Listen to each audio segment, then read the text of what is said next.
আপন কফি শপের ঘটনায় স্টাফকে গ্রেফতারি কি সবকিছু সমাধান এনে দিল, নাকি এখানে অন্য রহস্য আছে? এই ঘটনায় কিছু বিষয় নিয়ে এমন প্রশ্ন অনেকের মনে।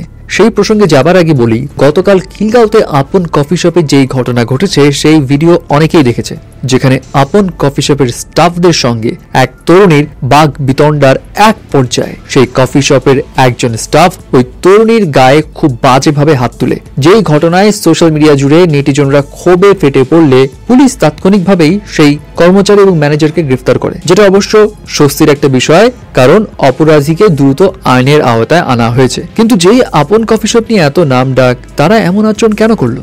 স্টাফরা মগের মূল্য দেখানোর সাহস কোথা থেকে পেল? এই প্রশ্ন যেমন জমেছে অনেকের মনে, একইভাবে অনেকে এটাও বলছে এই তরুণীর সাথেই বা ঝামেলা কি ছিল।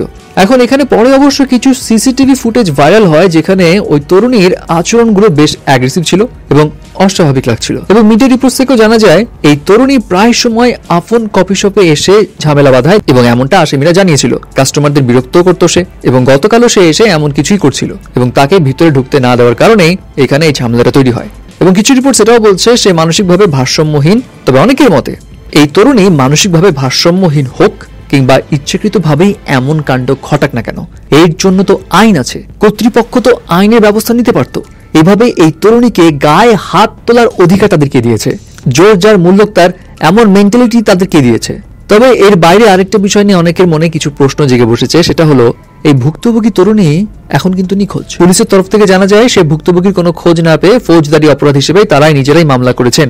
তবে এই নারী প্রায় সময় ওখানে যেত কিনা, ঝামেলা পাকাতো কিনা, কিংবা মানসিকভাবে ভারসাম্যহীন কিনা, সেটাও তারা তদন্ত করে দেখবেন। এখন এইসব তো এখন পুলিশের ব্যাপার।